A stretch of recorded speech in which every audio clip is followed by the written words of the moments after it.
Hi, this is Dr. Deborah Kissen, and I am super excited, a little bit overwhelmed, but also super excited about all of the light on anxiety custom fidgets that we have created. I'm going to share some additional information about them and how to use them to make the process of therapy and training your brain to push back past anxiety as fun and meaningful as possible. We have this new square breathing poppet, and then we have these new exercise squares. This guy here is our exercise cube with instead of workouts for the body, they are workouts for the brain. Which first cube here are small talk kind of conversation starters. So a way to,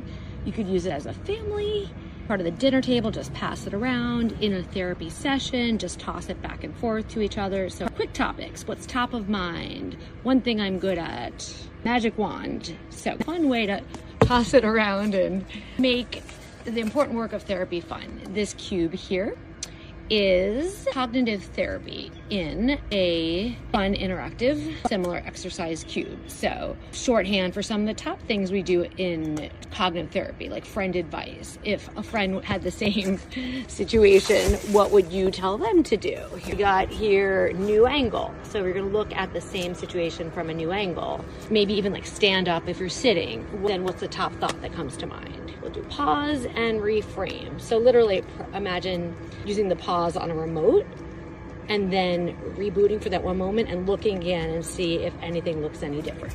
Okay, we got our next cube. This one is to practice different social anxiety exposures. Playing fear charades, so acting out your fear, but actually kind of playing the game of charades to make contact with your fear. So we got here sing a fear. So if you're afraid of vomit phobia, making up a song about icky, stinky vomit. These are different kind of emotional regulation exercises. So sometimes when we're feeling really anxious, instead of doing an exposure or cognitive, doing something with the mind, with the body, that calms down your body first, and then that will help calm down your mind. So we got here, the first one, 5 sense reboot. So what is one thing that you see? I see Bowie. What's one thing you hear? What's one thing you smell? What is one thing you taste? What's one thing you could feel? Do the opposite. So that's when you're feeling really, really stuck, kind of what is the thing you least want to do? Like, I don't want to get up and wash my face. Get up and wash your face. So if you don't know what to do, sometimes just doing the opposite. I will do another one of these videos and show you a little bit more about our new light on anxiety therapy toys and tools, and I'm just super excited and also need to do the opposite because I kind of want to avoid opening these boxes, but I'm going to open the boxes.